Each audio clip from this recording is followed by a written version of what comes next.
Vinhomes Riverside, khu đô thị sinh thái cao cấp, sang trọng và hiện đại bậc nhất Việt Nam. Với nhịp sống đời thường tràn đầy sinh lực, ngập tràn hạnh phúc, cộng đồng nhân văn rất yêu thích thể thao và rèn luyện sức khỏe. Gia đình chị Nga thường tranh thủ những khoảng thời gian rảnh rỗi để cùng nhau chạy bộ. Không gian sinh hoạt ngoài trời khoáng đạt giúp gắn kết thêm tình cảm giữa các thành viên trong gia đình, cũng như phát huy tình hàng xóm. Những ngày nghỉ thì là mình thường xuyên là chạy bộ. Khi chạy bộ thì thường là hai vợ chồng. Nếu hôm nào mà các con được nghỉ học thì các con tham gia cùng bố mẹ. Vợ chồng anh Quân, chị Hường lại rất yêu thích bộ môn xe đạp. Ở các cái khu vực khác thì rất là khó để có một cái điều kiện để tham gia môn xe đạp, về môi trường, về đường đua, rồi về các điều kiện giao thông nó rất là phức tạp. Khi mà chuyển về đây thì chúng tôi bắt đầu mới tham gia cái môn xe đạp. Hai anh chị còn rủ những người hàng xóm, bạn bè của mình tham gia câu lạc bộ xe đạp Tour de Fun để cùng nhau băng qua những con đường cảnh quan đẹp như hoa sữa, hoa hồng hay bằng lăng.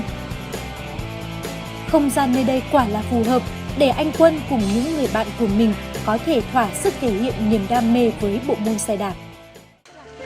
Hai bé Nhi và Thành luôn hào hứng chơi cầu lông với cha mẹ mỗi khi đi học về. Khoảng sân vui chơi rộng rãi nằm ngay trong khuôn viên các khu biệt thự, là không gian lý tưởng cho các cư dân duy trì và phát huy các hoạt động thể dục thể thao hàng ngày. Điểm nổi trội riêng có ở Vinhomes Riverside là những kênh hồ thoáng rộng nằm liền kề với các căn biệt thự sang trọng. Tôi cảm thấy là rất toại nguyện khi thứ nhất là mình ở một khu này nó quá thanh bình, quá an ninh. Cái thứ hai nữa là gần con gần cái, phục vụ được con cái, cho nên tôi thấy có lẽ chắc là đời mình gắn bó mãi mãi ở đây. Không đâu ở Hà Nội, cư dân lại có một không gian ven hồ ngay sát vách để thưởng thức thú vui câu cá như ở Vinhomes Riverside. Đây cũng là một môn thể thao thư giãn, giúp giảm stress sau những giờ làm việc căng thẳng và tạo được thật nhiều niềm vui mỗi khi bắt được chiến lợi phẩm.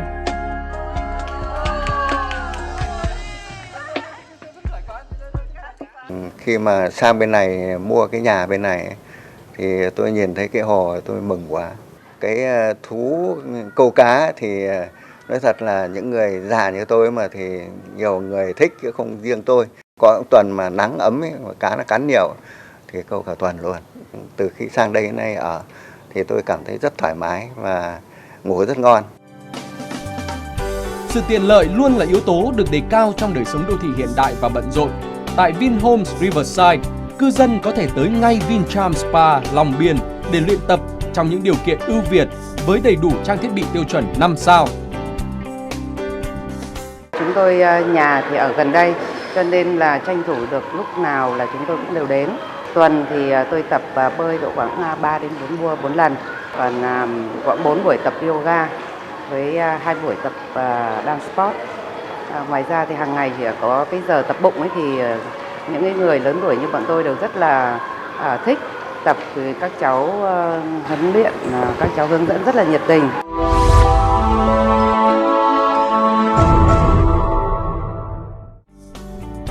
Nối tiếp những nỗ lực không ngừng nghỉ nhằm nâng cao chất lượng đời sống cộng đồng dân cư của chủ đầu tư, Vinhomes phát động Ngày hội thể thao Vinhomes Riverside với rất nhiều các môn sôi động, phát triển cả trí tuệ và thể chất.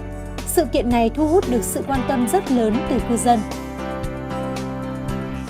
Trong cái ngày hội thể thao sắp tới ngày 9 tháng 3 thì gia đình tôi có tham gia các cái môn đó là đá bóng và chạy tiếp sức. Các cái hộ gia đình ở khu Hoa Sữa như chúng tôi cũng rất là quyết tâm để đạt được một cái giải nào đó để khích lệ các thành viên của khu Hoa Sữa. Trong ngày hội thể thao Vinhomes Riverside sắp tới, cháu sẽ thi kéo co và chị cháu sẽ thi chạy tiếp sức.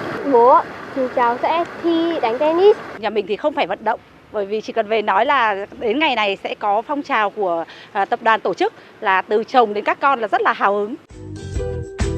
20 giờ tối, trong khuôn viên khu thể thao phức hợp Vinhomes Riverside, tất cả các sân bóng đều kín người chơi.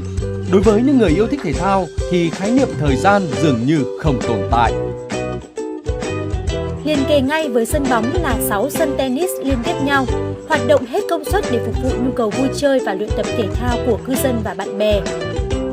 cơ sở vật chất nơi đây quá hoàn hảo để cư dân thỏa sức chơi thể thao trong bất cứ hoàn cảnh nào.